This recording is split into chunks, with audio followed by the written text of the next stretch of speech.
Student. आज की video में हम CS504 का सॉफ्टवेयर इंजीनियरिंग का लेक्चर नंबर 6 स्टार्ट कर रहे हैं।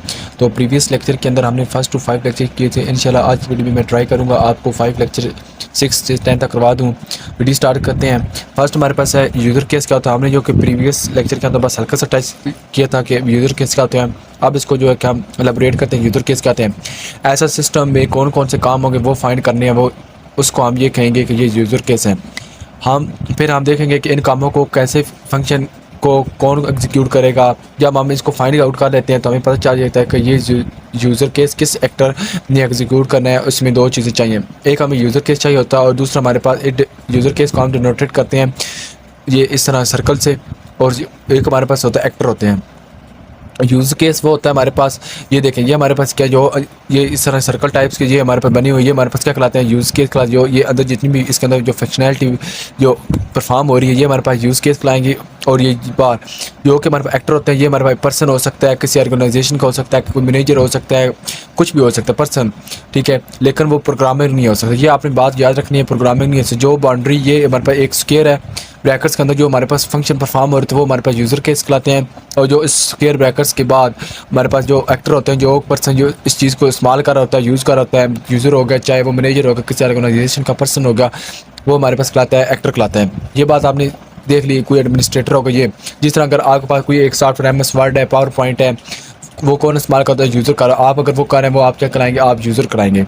जिस तरह ये भी इस तरह ये अंदर ये जितनी फंक्शनलिटी परफॉर्म रही है कौन कर रहा है, ये बाहर से बाउंड्री के आउट से ये एक्टर कर रहे हैं। तो ये आप जान यहाँ पे भी ये लिखा हुआ है कि इसको जो है कि हम जो है स्क्वायर ब्रैकेट्स के अंदर लिखते हैं रेक्टेंगल, उसको आप स्क्वायर ब्रैकेट या रेक्टेंगल पढ़ सकते हैं। इसके अंदर सिस्टम लिखते हैं जिस तरह लाइब्रेरी का सिस्टम होगा, इस तरह हमारे पास जो जितने भी सिस्टम होते हैं वो परफॉर्म जितनी फंक्शनलिटी परफॉर्म होगी वो इनसाइड होगी बाउंड्री के, और बाउंड्री के आउटसाइड जो एक्टर होते हैं वो उस चीज़ को यूज़ कर रहे होते हैं। अब ये देखें कि वहाँ पे भी ये लिखा हुआ है अगर आउटसाइड या बाउंड्री के आउटसाइड, जो अब बाउंड्री के आउटसाइड किस तरह होता है मैंने आपको अभी बताया था। जो इस तरह के रेक्टेंगल होती है, स्क्वायर बॉक्स होता है, इसके अगर आउटसाइड होंगे तो वो हमारे पास क्या कहलाते हैं, वो हमारे पास एक्टर कहलाते हैं। और इसके अंदर जितने भी वो यूज़र के जो परफॉर्म कर रहा होता है फंक्शनलिटी, वो हमारे पास क्या कहलाते हैं, यूज़र केस कहलाते हैं। वो ऑपरेट करते हैं तो वो हमारे यूज़र होते हैं। एडमिन हो सकता है, डेवलपर नहीं होगा। मैंने वो बताया था कोई प्रोग्रामर या डेवलपर नहीं हो सकता इसके अंदर जो उसको इस्तेमाल कर सके। और जो एडमिन या मैनेजर या सुपरवाइजर होता है वो हमारे पास एप्लीकेशन को जो इस्तेमाल कर रहे थे वो हमारे पास एक्टर कराते हैं। अब रिलेशन अमंग यूज़ केसेस, इसके अंदर दो किस्म के रिलेशनशिप जो के होते हैं, एक एक्सटेंडेड रिलेशनशिप होता है और एक यूज़ रिलेशनशिप। एक्सटेंडेड रिलेशनशिप होता है या इंक्लूडेड रिलेशनशिप भी आप उनको कह सकते हैं। यूज़र रिलेशनशिप, अगर किसी एक यूज़र केस ने अपनी एग्जीक्यूशन के दौरान किसी दूसरी यूज़र के स्टेप को चलाया तो फिर ये यूज़र रिलेशनशिप C+ खिलाएगा। यूज़र रिलेशनशिप का जिस तरह C++ में आप ऐसे समझ लें कि ए फंक्शन ने जब दूसरे फंक्शन को कॉल किया वो हमारे पास क्या कराता है, यूज़र रिलेशनशिप कराता है। अब हमारे पास एक्सटेंडेड रिलेशन क्या होता है। एक्सटेंडेड जो है कि is a kind of generalisation and specialisation होता है। जो कॉलिंग जो यूज़र के जो कॉल होता है वो एक स्पेशल फंक्शन होता है, इंस्टेंस होता है, बनाता है पहले से मौजूद एक केस यूज़ केस का, फिर वो उसको इस्तेमाल करता है। इस तरह का रिलेशनशिप जो कि बिल्टअप हो जाता है। यूज़र केस के अंदर आपने ये बात रखनी है, अगर किसी यूज़र केस ने अपनी जो है कि एग्जीक्यूशन के दौरान किसी दूसरे यूज़र के स्टेप को चलाता है वो हमारे पास क्या कहता है, यूज़र के। जैसे कि C++ के अंदर हम उस कोड को रन करते हैं तो क्या कहते हैं, ए फंक्शन दूसरे फंक्शन को कॉल करता है। एक्सटेंडेड रिलेशन का ये किसकी काइंड है, ये एक जनरलाइजेशन स्पेशलाइजेशन की है। ये आपने बात याद रखनी है। अच्छा, अब हम जो है कि इसकी एक डायग्राम बनाते हैं यूज़ केस की किस्म बनाएंगे। ये हमारे पास बाउंड्री का आउटसाइड क्या है, ये एक्टर खिलाएगा, और ये इसके जो फंक्शन परफॉर्म हो रहे हैं ये हमारे पास खिलाएगा यूज़ केस खिलाते हैं। अब ये देखिए ये एक्टर जो है ये क्या कर रहा है, यहाँ से जो कि कॉल कर रहा है किसको, इन दोनों को। अब क्या होगा, इस कार्य किस तरफ होगा, कॉलिंग से किसकी तरफ होगा, कॉल की तरफ। मीन कि ये एक सेल फोन पर्सन है, ये दो पर्सन को कॉल कर, मीन के at the same time conference call कर रहा है, इस पर्सन को कर रहा है और ये पर्सन क्या, ये कहाँ से जो कि कॉलिंग निकल रही है, ये एक इस पर्सन से निकल रही है यहाँ से। ये हमारे पास क्या होगा, इस कार्य इस साइड पे होगा। यहाँ पे ये लिखा हुआ है। अब हमारे पास एक्सटेंडेड का मतलब होता है कि जहाँ से हमारे पास जो कॉल एक्सटेंड हो रही है, एक्सटेंडेड यहाँ से कॉल। अब यहाँ से क्या था, यहाँ से जो इस पर्सन ने कॉल की काम पे जा रही थी, इन दो पर्सन को एरर इस तरह। अब हम एक्सटेंडेड के देख लें कि हमारी जो कॉल है किस पर्सन से जो एक्सटेंड होके आगे दो पर्सन तक गई है वो कौन सी होगी, वो इस पर्सन से होगी। यहाँ पे फिर एरर यहाँ पे इस तरह मूव करेगा। ये देखिए अब इस पर्सन थे जो कॉलिंग है, ये इस पर्सन यहाँ से जो कि कॉलिंग जो कॉन्फ्रेंस कॉल है किस पर्सन की तरफ कहाँ से आई है, ये इस तरफ आई है। तो इसका क्या होगा, जो एरर होगा वो इस तरफ, क्योंकि यहाँ से कॉल निकल कर यहाँ पे गई है। कॉन्फ्रेंस कॉल के अंदर ये होता है, यहाँ से एक्सटेंड हो रहा है फ़ोन कॉल दूसरी कार की तरफ जा रही है, वो हमारे पास पहले बॉक्स की एक्सटेंशन कराएगी, कॉल की एक्सटेंड हो रही है, यहाँ से कॉल एक्सटेंड होकर यहाँ पे गई तो उसका एरर जो कि उसकी तरफ मूव करेगा। यहाँ पे भी वही बताया गया है।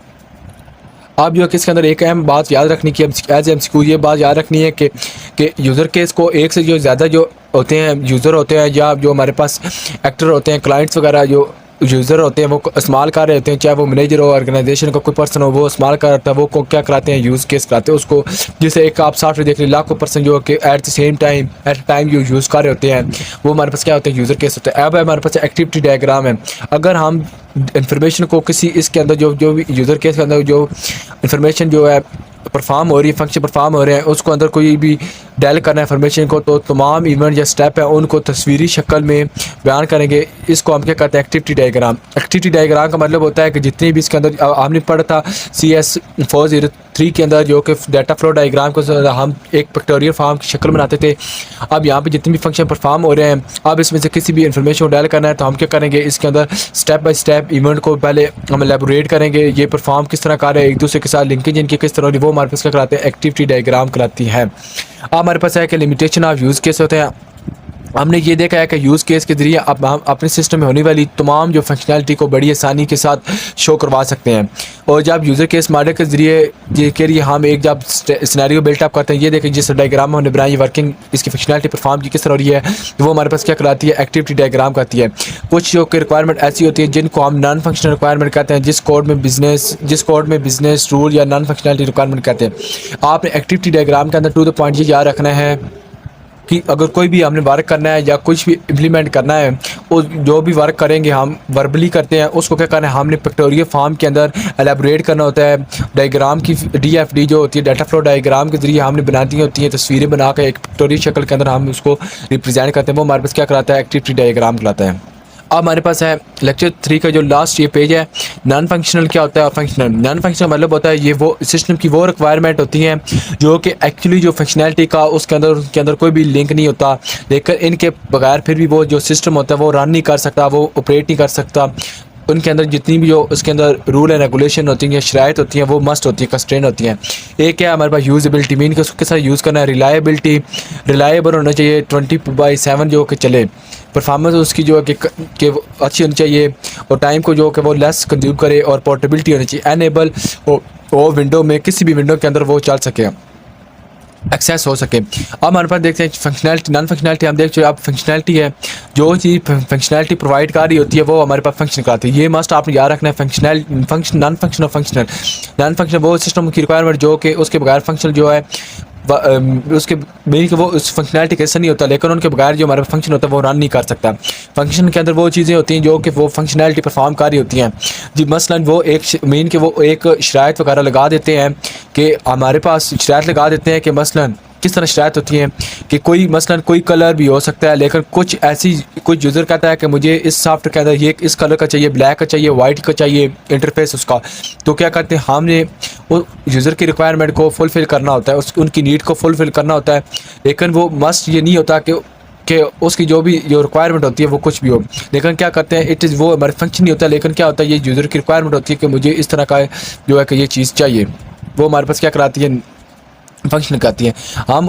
और फंक्शन क्या होता है, इट इज़ नॉट फंक्शन वो चीज़ है, जैसे मैंने आपको बताया था कि अगर कोई फंक्शनैलिटी का मैंने बताया था, मीन कि हम कोई भी शराइत लगा देते हैं कि हमें इस कलर का भी हो, कोई भी कलर हो सकता है, लेकिन जो कुछ यूज़र कहते हैं कि हमें इस कलर का पसंद नहीं है, मीन कि ये एक फंक्शन रिक्वायरमेंट नहीं है। ये आपने बात याद रखनी है कि ये एक फंक्शनल रिक्वायरमेंट नहीं है। इस रिक्वायरमेंट लेकिन ये हमारे पास कौन सी कराएगी, इट इज़ नॉट फंक्शनल। इसको हम कह सकते हैं ये नॉट फंक्शनल है।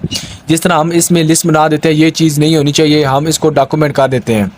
अब हम लेक्चर नंबर 7 कर रहे हैं। अभी मैं प्रीवियस आपको फंक्शनल और नॉन फंक्शनल का बताया था। फंक्शनल वो होता है जो चीज़ फंक्शनैलिटी बयान कर रही होती है, फंक्शनैलिटी बना रही होती है, वो हमारे पास फंक्शनल कराती है। और नॉन फंक्शनल वो चीज़ होती है जो कि हमारे पास उस चीज़ का ऐसा नहीं होती, लेकिन उसके बगैर हम कोई भी फंक्शन परफॉर्म नहीं कर सकते, वो हमारे पास नॉन फंक्शनल करता है। बात टू पॉइंट आपने बात चीज़ याद रखनी है। अब हमारे पास लेक्चर नंबर 7 है, सोर्स एंड सीक एनालिसिस से क्या होता है, आपने जो भी रिक्वायरमेंट जो होती हैं इकट्ठी की है, या आपने वो गेट की होती हैं, कैप्चर की होती हैं, उनके लिए आपने सबसे पहले एनालिसिस करना है, उसके ऊपर डीपली थिंक करना होता है। सबसे पहले जो वे होता है हमारे पास, वो हमारे पास कौन सा कराता है, सोर्स एंड सिंक एनालिसिस कराता है। जो हमारे पास स्टेक होल्डर क्या होते हैं, ये आपने मोस्ट इंपॉर्टेंट ये आपने याद रखना है, स्टेक होल्डर वो पर्सन होते हैं, अगर आपने कुछ सॉफ्टवेयर बनाया जो उनके आपके सॉफ्टवेयर के अंदर इंटरेस्ट रखते हैं, दिलचस्पी रखते हैं, वो आपके स्टेक होल्डर कराते हैं। आपकी रिक्वायरमेंट को एनालिसिस करना, जो पहला मॉडल होता है वो ये है, हमारे पास स्टेक होल्डर कराता है। इसमें हम देखते हैं कि हमारी रिक्वायरमेंट है, उसका ओरिजिन क्या है, कहाँ से वो इनिशिएट हुई है, मीन के वहाँ कहाँ से जनरेट हुई है। और ओरिजिन ये वो होता है जैसे बाज़ औक़ात आप ट्रेस करने के लिए ये यूज़ होता है कि प्रोसेस कहाँ से स्टार्ट हुआ है, और वो कोई पर्सन, ऑर्गेनाइजेशन या कोई एक्सटर्नल एंटिटी भी हो सकते हैं जो इनिशिएट कर सकती हैं किसी भी एंटिटी को। एंट्री आपने पढ़ा था CS 40 के अंदर, एंट्री वो चीज़ होती है जो किसी शख्स चीज़ का जो नाम होता है वो एंट्री का था। एंट्री को आप सेकंड नेम नाउन कब दे सकते हैं, किसी जगह, किसी शख्स, किसी चीज़ का जो नाम होता है वो एंटिटी कहलाता है। आप एंट्री को एज ए नाउन भी कह सकते हैं। सोर्स और जो सिंक्स का एनालिसिस करने से रिक्वायरमेंट की जितनी भी वैलिडेशन हो जाती है, ये रिक्वायरमेंट किसी पर्सन से इनिशिएट हुआ है, फिर ये चाहे यानी ज़हरा अब ये इनिशिएट होनी है, ज़रा किसी को चाहिए भी होगी सिंक। अब हमारे पास यहाँ पे सिंक है, सिंक्स वो कंज्यूमर होता है, वो आर्डर प्लेस करता है। तो आपका जो आर्डर होता है प्लेस हुआ है, आप आर्डर के दोनों तरफ देख सकते हैं कि ये आर्डर जो है कहाँ से आया और कहाँ पे हमने इसको पहुँचाना है। तो जो अभी वो आपका जो आर्डर है, कहाँ से प्लेस हुआ है, कस्टमर से अगर हुआ है तो वो हमारे पास कस्टम जो आपके पास जो सोर्स होगा, मीन कि आपका जो आर्डर जहाँ से प्लेस होगा वो हमारे पास सोर्स कराएगा। और आर्डर प्लेस हुआ है कि आर्डर जो डेवलपमेंट में चला गया, ये इन्फॉर्मेशन वहाँ गई है, ये हमारे पास को क्या करा, सिंक क्या करता है, हमें एक इसके अंदर सिम मिल जाती है। सिंक का मतलब होता है कि हमें आर्डर जब प्लेस होता है तो हमें एक सिम पता चल जाती है कि आर्डर जो है डिपार्टमेंट में के अंदर जो चला गया है। सोर्स जो होता है हमारे पास एज आप समझ सकते हैं इनपुट होता है, और जो सिंक होता है वो हमारे पास आउटपुट होता है। सोर्स का इनपुट में मतलब है कि कोई भी जो आर्डर वो प्लेस करता है कि मुझे ये चीज़ चाहिए, वो किसी के पास चली जाती है। वो आर्डर जब प्लेस वाले के पास चली जाती है, हाँ हमें ये आर्डर रिसीव हुआ है कि हमने ये चीज़ आर्डर जो है कि करना है, फिर वो क्या करेगा, वो आर्डर जो आगे नेक्स्ट जो डिपार्टमेंट को प्लेस कर देगा, आपने ये जो चीज़ें बना के देनी है इस कस्टमर को, इसकी नीड को फुलफिल करना है, वो हमारे पास क्या कराएगा, सिंक लाएगा। अब हमारे पास क्या है, प्रोसेस मॉडल। प्रोसेस से तो आप वैसे ही फेमिलियर हैं। इसके ज़रिए हम जो रिक्वायरमेंट जो होती है उनको क्या करते हैं, एक्सप्रेस करते हैं, उनको एलेबोरेट करते हैं। डोमेन मॉडल क्या होता है, जब आप किसी सिस्टम को पिक्टोरियल में कि किसी तस्वीरी शक्ल में की मदद से आप बनाते हैं। आपने CS 40 के अंदर बनाई होंगी DFD डाटा फ्लो डायग्राम से पिक्टोरियल फॉर्म। इस ये जो भी चीज़ प्रोसेस हो रही होती है उसको आप क्या करते हैं, उसको एक शक्ल पिक्टोरियल के अंदर डायग्राम के जरिए बनाते हैं, ये चीज़ इस तरह परफॉर्म हो रही है। वो हमारे पास क्या कराती है, मॉडलिंग कराती है। डिज़ाइन जो उसकी क्या करती है, मॉडलिंग उसको क्या करता है, डोमेन मॉडल कराता है। अब हमारे पास लॉजिकल जो सिस्टम होता है, मॉडल क्या होता है। आप डाटा मॉडल के आपको एक और एग्जाम्पल, अगर आपने कॉल एक बनानी है तो सबसे पहले एक आप उसकी बॉडी का खाका बनाएंगे, फिर उसके बाद उसके टायरों का एक स्ट्रक्चर तैयार करेंगे, फिर क्या करेंगे, आप उसका इंजन बनाएंगे, उसके बाद उसकी जो छोटे छोटे जो उसकी पार्ट्स होते हैं वो आप क्या करेंगे, बनाएंगे। वो हमारे पास तब जाकर हमारे पास जो एक कार होती है उसका स्ट्रक्चर जो कि बिल्ट अप हो जाता है, उसकी एक पिक्टोरियल फॉर्म बन जाती है।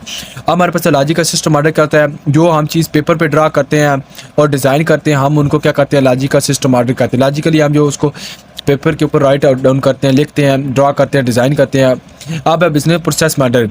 The first model that we will look at is called process model. हम एक प्रोसेस को शो कर देते हैं, वो हमारे पास क्या कहलाता है, मॉडलिंग के ज़रिए।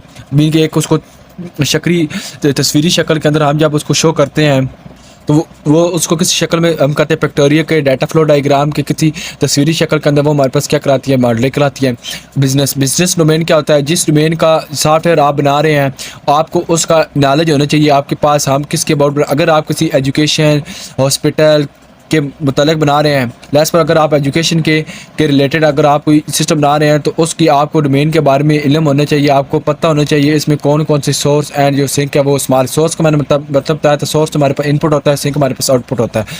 आपको सोर्स एंड सिंक का पता होना चाहिए, उसके अंदर कौन कौन सी फंक्शनलिटी जो परफॉर्म होती है, कैसे वर्क करता है, वो A to Z आपको सॉफ्टवेयर बनाने से पहले उसके मुतालिक किसी भी डिपार्टमेंट के अंदर मुतालिक सॉफ्टवेयर बनाने पहले आपको उसके मुतालिक इल्म होना मस्ट है। अब नेक्स्ट लेक्चर नंबर 8 है, हम इसके अंदर देख रहे हैं स्टेट ट्रांजिशन डायग्राम क्या होती है। किसी भी पर्टिकुलर शोबे के मुतालिक, किसी भी पर्टिकुलर अदारे, इंस्टीट्यूशन, ऑर्गेनाइजेशन के अबाउट इल्म रखना वो हमारे पास क्या कराता है, डोमेन कराता है। मैंने आपको प्रीवियस अभी आपको बता चुका हूँ लेक्चर में। इन्फॉर्मेशन क्या होती है, इन्फॉर्मेशन हमारे पास जो कि एक जगह से मूव होकर दूसरी जगह पे जाती है, इस दौरान में उसके अंदर कोई ना कोई एक्शन परफॉर्म हो रहा होता है। वो हमारे पास वो एक्शन क्या होता है, मीन कि अगर आपने कोई भी एक चीज़ जो है कि यहाँ एक प्लेस से दूसरी प्लेस पे भेजनी है, उसके दौरान एक्शन परफॉर्म हो रहे होते हैं, वो हमारे पास कैसे होते हैं, किस तरह अभी हम देखते हैं। अगर मसलन हम एक एजुकेशन डिपार्टमेंट का ले लेते हैं, अगर एक एडमिन फाइल काउंटर पे जब अगर कोई भी फाइल है वो क्या होती है कि फाइल काउंटर के अंदर पे जमा होती है, वो क्या करती है, फिर जो फाइल काउंटर वाले होते हैं उसको एडमिशन जो है कमेटी के पास भेज देते हैं। फिर क्या करते हैं, कमीशन जो एडमिशन कमेटी वाले होते हैं उस फाइल को, एडमिशन फाइल को क्या करते हैं, चेकआउट करते हैं, फिर उसको वेरीफाई करने के बाद एक्सेप्ट करते हैं। अगर कोई उसको अंदर कोई भी अगर वो फाइल ठीक नहीं है, सही नहीं है, एक्यूरेट नहीं है, वो उसको एक्सेप्ट कर सकते हैं या रिजेक्ट कर देते हैं। एक्सेप्ट होने की सूरत में क्या होता है, वो फाइल आप नेक्स्ट मूव हो जाएगी। अगर रिजेक्ट होने की सूरत में क्या होगा कि वो बैक की मूव हो जाएगी। आप जो कि इस तरह के अगर हम डायग्राम बना सकते हैं, तो ये हमारे पास स्टेट ट्रांजिशन की ये डाटा यहाँ इंटर हुआ है और यहाँ इंटर हुआ है, आगे क्या होगा, इससे आगे इसके अंदर कैसी तब्दीली, आगे क्या करना है, ये हमारे पास क्या कराता है, उसकी स्टेट के अंदर जो कि तब्दीली वगैरह हो जाती है। तो स्टेट ट्रांजिशन डायग्राम का मतलब होता है कि डाटा एक प्रोसेस के अंदर जो है कि मुख्तलिफ स्टेट के अंदर तब्दील होकर दैन फिर सेकेंड प्लेस के अंदर जो कि अपनी डेस्टिनेशन तक पहुँचता है। अब यहाँ पे है कि क्यू का मतलब होता है कतार की। अगर आप कोई जॉब वगैरह के लिए जाते हैं या कोई चीज़ लेते हैं, तो आप क्या करते हैं, एक कतार के अंदर अपनी बारी का वेट करते हैं, देन आप आगे जो एक्शन कर सकते हैं। अब हमारे पास ओपन एंड एक्टिव स्टेट क्या होती है। जब इनिशिएट करते हैं तो उसमें आप चली जाती है, जब आप ओपन एंड एक्टिव होती हैं हम उसे रेफर कर देते हैं। मीन के हैंड्स ऑफ पर्सन या ट्रांसफ़र इस तरह के नाम से हम देख सकते हैं। रेफर का मतलब होता है वो स्टेट रेफर हो सकती है, हमने उस चीज़ इन्फॉर्मेशन को डायल किया, फिर उसको कंफर्म करने लगे, फिर उसको जो कि हम कैंसिल कर दिया, जो डायल ऑपरेशन आपका जो है कि वो पोस्टपोन हो जाता है। अगर आपने कोई भी चीज़ है वो हमने डायल कर दी, उसको जब कंफर्म करने लगते हैं तो हम क्या करते हैं, उसको जो डिक्लाइन या कैंसिल कर देते हैं, वो क्या होता है, ऑपरेशन जो डायल किया होता है वो क्या होता है, पोस्टपोन हो जाता है। क्लियर का मतलब जब आपने जो प्रॉब्लम वगैरह होता है रिजॉल्व कर लिया होता है, फिर उसको क्या कहते हैं, क्लियर करने का आपका जो सोल्यूशन होता है वो रिजॉल्व हो जाता है। क्लोज जब आपका ये जो काम होता है कंप्लीट हो जाता है, चूँकि आपको जो प्रोसेस जो सोल्यूशन होता है वो मुकम्मल हो जाता है। जब भी कोई प्रॉब्लम वगैरह आती है, जब आपको उसका सोल्यूशन मिल जाता है, फाइंड आउट हो जाता है, क्या होता है कि आप उसको क्या प्रोसेस को क्या कर देते हैं, क्लोज कर देते हैं। अब यहाँ पे डिसेबल है, इसके अंदर कोई ऐसी शर्त लगी होती है, मीनिंग उसके अंदर कोई एरर आ रहा होता है जिसकी वजह से आप जो कि उसके अंदर अपडेशन चेंजेस नहीं कर सकते। तो ये क्या कौन सी कराती है, ये हमारे पास डिसेबल स्टेट कराती है। तो इसके अंदर जो हमारे पास ये पॉइंट्स हैं, कोई एक्टिविटी सिस्टम के अंदर उन्हीं 4-5 स्टेट के तरह घूम रही होती है। मसलन ऑपरेटिंग सिस्टम जो कि हमारे पास कब इस्तेमाल होती है, एक ऑपरेटिंग सिस्टम के पास एक से ज़्यादा जो प्रोसेस सेंड करते हैं वो कैसे हैंडल करता है। कुछ प्रोसेस हमारे जो होते हैं क्यू में पड़े होते हैं, कुछ एक्टिवली जो चाह रहे होते हैं, कुछ को वो ख़त्म कर देता है यानी क्लोज करके बाहर भेज देता है, किसी के ऊपर काम कर रहा होता है वो, और कुछ हमारे पास वेटिंग लिस्ट के अंदर हमारे पास मौजूद होते हैं। अब हमारे पास है कि arranging information in tabular form. Tabular mean की टेबल की फॉर्म में होता है, एक एक्सटर्नल इनपुट है जो एप्लीकेशन बाउंड्री से बाहर, एक्सटर्नल माने होता है जो एग्जिट बाहर होती हैं, बाउंड्री के बाहर होती हैं, जो इन्फॉर्मेशन बाहर से इनसाइड आएगी वो हमारा एक्सटर्नल इनपुट कहते हैं। एक्सटर्नल आउटपुट जो डाटा या कंट्रोल इन्फॉर्मेशन सिस्टम जो बाउंड्री के अंदर होता है उसको जो बाउंड्री के आउटसाइड करते हैं वो हमारे पास एक्सटर्नल आउटपुट होता है। अब हमारे पास प्राइमरी इंटेंट क्या होता है, ये इन्फॉर्मेशन यूज़र तक सेंड करते हैं, उसके अलावा डाटा कंट्रोल इन्फॉर्मेशन को रिट्रीव भी करते हैं। ये हमारे पास प्राइमरी इंटेंट होता है, ये इन्फॉर्मेशन यूज़र तक पहुँचाते हैं, उसके बाद जो कि डाटा को कंट्रोल एंड इन्फॉर्मेशन को क्या करते हैं, रिट्रीव भी करते हैं। एंटिटी इंक्वायरी, हम जब जो सिस्टम जो है उसकी रिक्वायरमेंट है उसको किस तरह एनालिसिस कर सकते हैं, किस तरह उनकी डॉक्यूमेंटेशन डॉक्यूमेंट कर सकते हैं, ये हमारे पास क्या कहलाता है, एंटी इंक्वायरी कहलाता है। अब हमारे पास है data flow, DFM data flow model है। सिस्टम के अंदर मुमकिन के अंदर जो फ्लो होता है, फ्लो का मतलब होता है कि हमें से पता चल सकता है हमारा जो डाटा किस साइड पे, left hand side, right hand side, up side, down side किस तरह मूव कर होता है, हम कैच करते हैं। और डाटा फ्लो की मदद से हम सिस्टम की जितनी भी फंक्शनैलिटी होती है वो किस तरह मूव हो रही है, डाटा कहाँ सेंड हो रहा है वो हम जान सकते हैं। डाटा के सोर्स कौन कौन से होते हैं, एक हमारे पास होता है ट्रांसफॉर्मेशन, उसकी कैसे डाटा ट्रांसफर कैसे होता है, और वो किस तरह उसकी जो आउटपुट होती है वो जनरेट हो रही होती है, क्योंकि हम इसको एक फैक्टोरियल फॉर्म के अंदर हम एलेबोरेट करते हैं। ओरिजिनेट कहाँ से होता है, हमारा डाटा कंज्यूम कौन कर रहा होता है, डाटा को इन्फॉर्मेशन को ऑर्गेनाइज भी करते हैं, डिसएमिनेट करना डाटा को यानी डिस्ट्रीब्यूट भी करते हैं। अब इसकी जो नोटेशन होती है आप आ चुके हैं डाटा फ्लो डायग्राम के अंदर CS403 के अंदर। मैं आपको बता जो ये इस तरह का जो होता है, ये रेक्टेंगल है, ये हमारा प्रोसेस कहलाता है। एक्सटर्नल एजेंट के लिए हम जो इस तरह की इस्तेमाल करते हैं, square bracket, square angle, data store के लिए हम ये इस्तेमाल करते हैं। इस तरह का डाटा फ्लो के लिए हम मूव करते हैं, ये हमारा left hand side data move, अगर राइट हैंड साइड मूव हो रहा है तो हम इस तरह इसको मूव कर देंगे, जिस हमारा डाटा मूव हो रहा होता है हम उस तरह एरो उसका राइट कर देते हैं। अब हमारे पास लेक्चर नंबर 9 है क्रूड ऑपरेशन है। क्रूड C से क्रिएट, R से रीड, U से अपडेट एंड डिलीट। क्रिएट मतलब अगर डाटा को स्टोर करना, क्रिएट करते हैं तो क्रिएट का ऑप्शन कहलाता है। रीड अगर जो हमारे पास डाटा स्टोर होता है उसको रिट्रीव करते हैं, देखते हैं, उसको प्रोसेस करते हैं। वो हमारे पास क्या कराता है, रीड डाटा को रीड करते हैं। अपडेट का मतलब उसके अंदर जो डाटा चेंजेस करते हैं, उसके अंदर कोई भी अपडेशन वगैरह करते हैं, मैनेज डाटा को करते हैं, वो हमारे अपडेट करता है डेल। डेल का मतलब होता है कि ऑलरेडी डाटा हमारे पास जो मौजूद है पर उसको जो कि परमानेंटली डिलीट करना चाहते हैं, तो ये ऑपरेशन इस्तेमाल करते हैं। हम किसी भी तरह का जो सॉफ्टवेयर हो, चाहे वो बिजनेस के रिलेटेड एप्लीकेशन हो, मोबाइल एप्लीकेशन हो, डाटाबेस एप्लीकेशन हो, बुनियादी तौर पर ये जो 4 ऑपरेशन होते हैं इनके अंदर जो परफॉर्म किए जाते हैं, create, read, updation and deletion. Delete का जो ऑप्शन होता है, ये 4 ज़्यादातर जो कि एप्लीकेशन के अंदर इस्तेमाल होते हैं। जब आप एटीएम से पैसे निकाल रहे होते हैं, विड्रॉ करा रहे होते हैं, तो ये रूट का जो ऑपरेशन होता है वो रन हो रहा होता है। जिस तरह अगर आप पैसे निकाल रहे होते हैं तो उसके अंदर क्या होता है, डाटा हमारे अपडेट हो जाता है। इतने हमारे पास जो बकेट्स हैं वो हमारे पास रह गए हैं। डाटा को डिलीट करना, उसको रीड करना, फिर उसको क्या करता है, क्रिएट करना कराता है।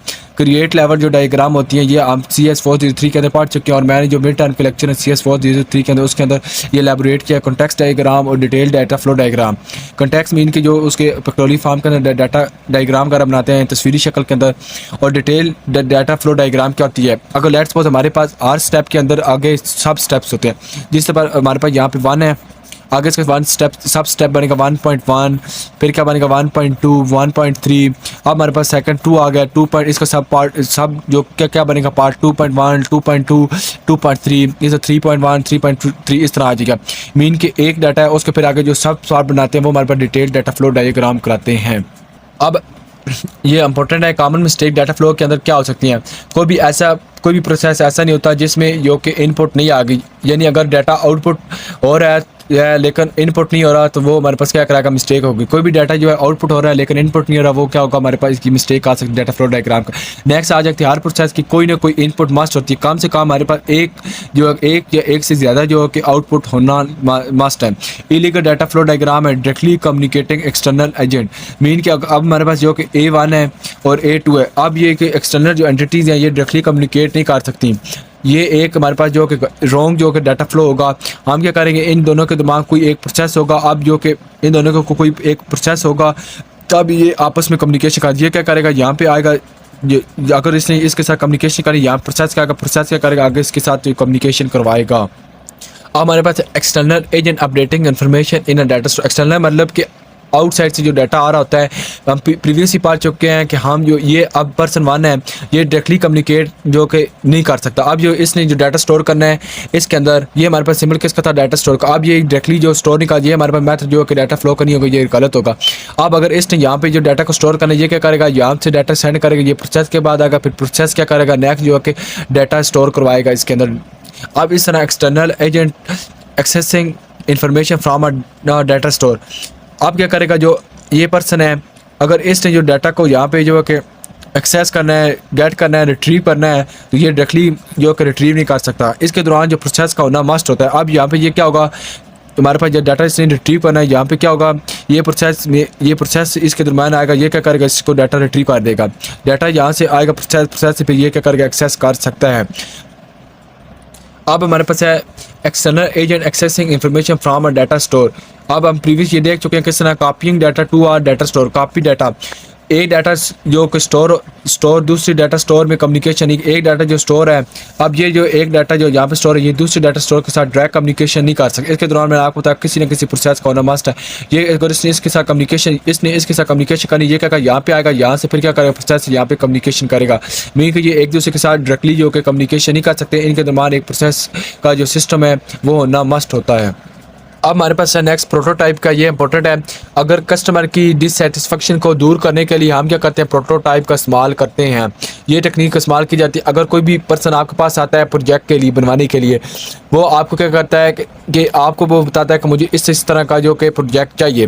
तो अगर वो आप उसका प्रोजेक्ट वेबसाइट के रिलेटेड है, तो वो क्या करेगा, वो आपसे कहेगा कि मुझे जो है कि इस तरह की वेबसाइट बना कर दें, इस तरह का उसका इंटरफेस होना चाहिए। वो क्या करेगा, आप क्या करेंगे, उसके साथ जो है कि आप डायरेक्टली कम्युनिकेट नहीं कर सकते। उसको आप एक ऑलरेडी नहीं बता सकते कि मैं आपका जो कि वेबसाइट इस तरह होगी, इस तरह होगी, नहीं। आपने क्या करना होगा, इसको एक पिक्टोरियल फॉर्म, तस्वीरी फॉर्म आप समझ लें, या उसको एक वेबसाइट का जो एक इंटरफेस होता है वो बनाकर आप उसको दिखा सकते हैं, क्या आपको इस तरह होनी चाहिए, इस तरह होनी चाहिए।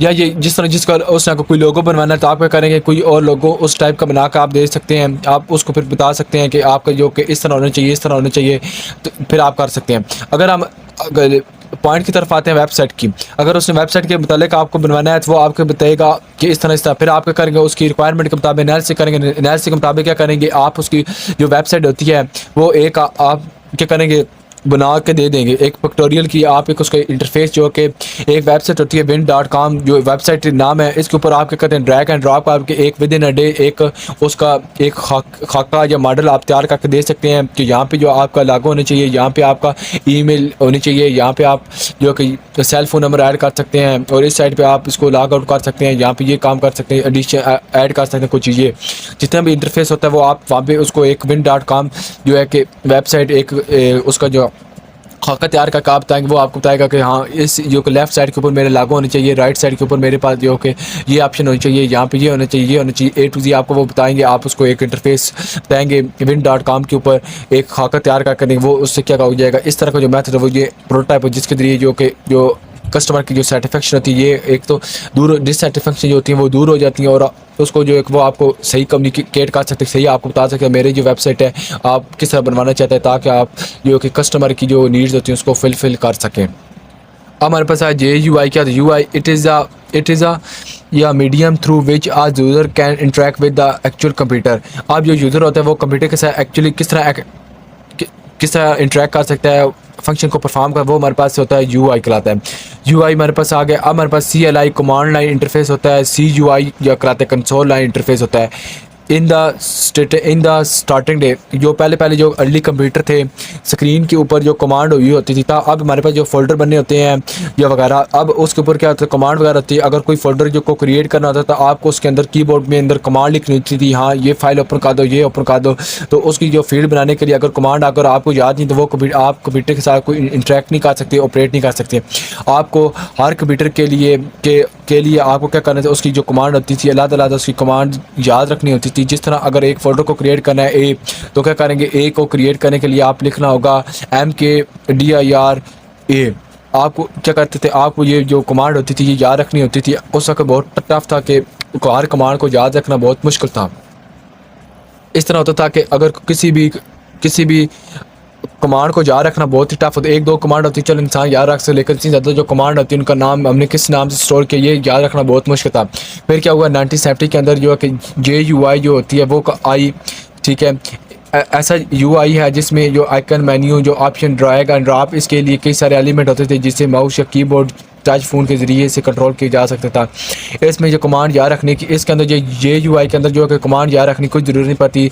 जो आपको स्क्रीन के ऊपर नज़र आ रहा होता है उनको देखने से आपको पता चल जाता है कि ये आइकन इस चीज़ का, ये इसको क्लिक करने से ये हो सकता है। जिस तरह आपके पास व्हाट्सएप, फेसबुक, ट्विटर, Gmail और गेम्स वगैरह जिस तरह आइकन वगैरह आपको यहाँ पे इस तरह की सर्कल के अंदर जो बने बनाए आपको स्क्रीन के ऊपर शो होते हैं लैपटॉप सेल फोन के अंदर, तो आप उसको देख के आप आइडेंटिफाई कर सकते हैं कि व्हाट्सएप का जो ऑप्शन होगा ये ग्रीन होगा, ये व्हाट्सएप का है, ब्लू होगा तो ये हमारे पास फेसबुक का है, तो इस तरह जो ब्लैक होगा वो टिकटॉक है जी। तो आप क्या करते हैं उससे आप रिकॉग्नाइज कर सकते हैं कि हाँ ये जो सिंबल है ये जो उसका जो कलर है ये इस वेबसाइट का, इस वेब का। उस वक्त जो होती है जस्ट कमांड होती थी आप देते थे, तो देन आपके पास जो कमांड, अगर आपको कमांड याद नहीं होती आप कंप्यूटर के साथ इंटरेक्ट या ऑपरेट नहीं कर सकते थे।